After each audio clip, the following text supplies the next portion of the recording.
भगवान श्री हरि श्री कृष्ण के श्रीमुख से विजया एकादशी की कथा एवं महात्म्य सुनकर युधिष्ठिर बोले, युधिष्ठिर हे मधुसूदन, आपके श्रीमुख से फाल्गुन माह के कृष्ण पक्ष को आने वाली विजया एकादशी का महात्म्य और कथा सुनकर मैं तृप्त हो गया हूँ और अब मुझे फाल्गुन माह के शुक्ल पक्ष को आने वाली एकादशी तिथि के बारे में जानने को उत्सुक हूँ।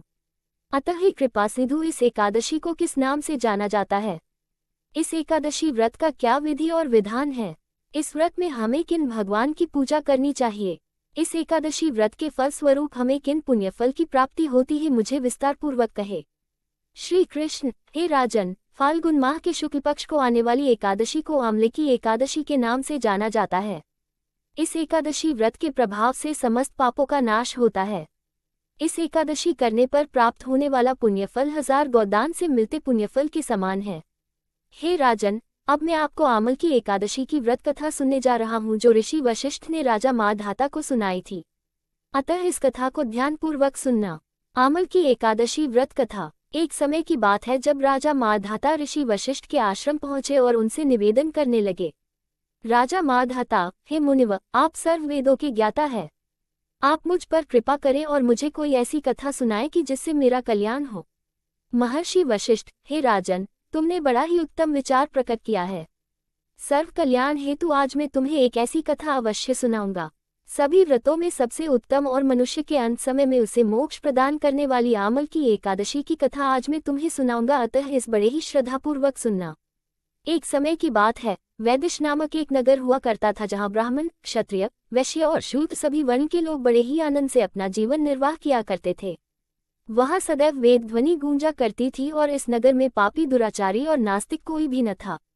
उस खुशहाल नगर में चैतर्थ नामक चंद्रवंशी राजा राज किया करता था। राजा अत्यंत विद्वान और गुणी था।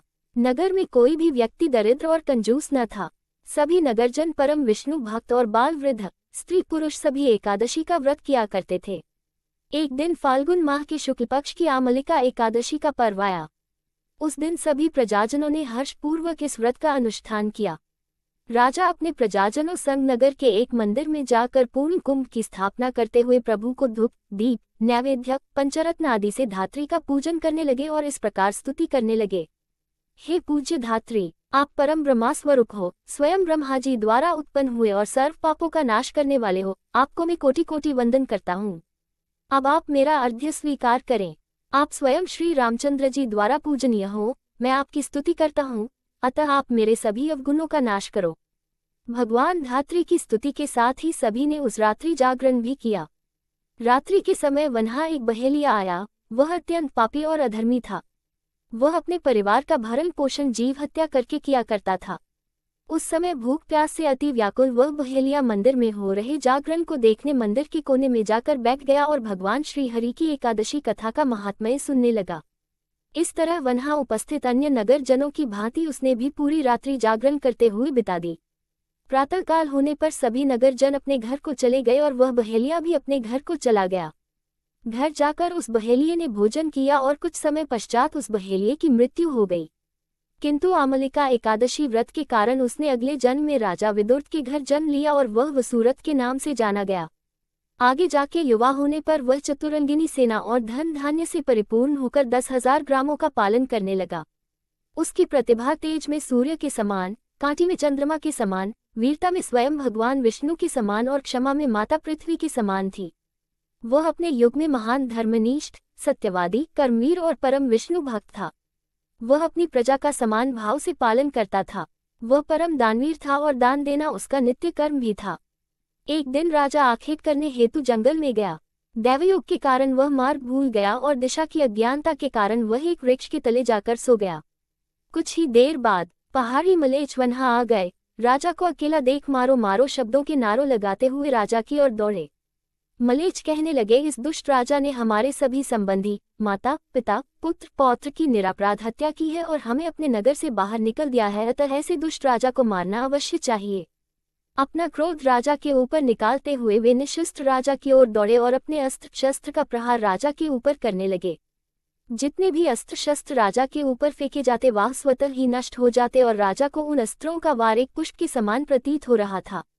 अब उन मलेच्छों द्वारा फेंके जाने वाले अस्त्र और शस्त्र उल्टा उन्हीं को क्षति पहुंचाने लगे और क्षति के मारे वह स्वयं ही मूर्छित होकर नीचे गिरने लगे। उसी पर राजा के शरीर से एक दिव्य प्रकाश उत्पन्न हुआ और उसमें से एक बहुत ही सुंदर स्त्री का आगमन हुआ। वह स्त्री सुंदर अवश्य थी, किंतु उसकी भरिकुटी टेढ़ी थी। उनके नेत्रों से एक भयावह अग्नि की ज्वाला प्रकट हो रही थी। वह दूसरे काल से समान दिख रही थी।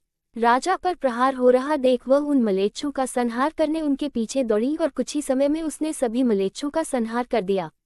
कुछ समय पश्चात जब राजा जागृत अवस्था में आया तो उसने सभी मलेच्छों को मरा हुआ पाया। सभी मलेच्छों को मरा हुआ देख वह आश्चर्यचकित हो उठा और सोचने लगा कि इन मलेच्छों को आखिर किसने मारा होगा। इन निर्जन वन में ऐसा कौन है जो मेरा हितैषी है, जिसने मेरे प्राणों की रक्षा की है। कि तभी एक आकाशवाणी हुई, हे राजन, इस संसार में भगवान श्री हरि विष्णु के अतिरिक्त और कौन है जो तुम्हारी सहायता कर सकता है। इस आकाशवाणी को सुन उसने भगवान श्री हरि विष्णु की स्तुति गाते हुए उनको शिष्टांग नमन किया। अब राजा पुनः अपने राज्य को गया और सुखपूर्वक अपना राज्य करने लगा। अंत में महर्षि वशिष्ठ बोले, हे राजन, यह अमल की एकादशी का प्रभाव था। इस एकादशी का व्रत करने वाला हर मनुष्य अपने सभी कार्यों में निश्चित रूप से सफलता प्राप्त करता है और अपने अंत समय में विष्णुलोक को प्राप्त होते हैं। बोलो एकादशी माता की जय। श्री विष्णु भगवान की जय।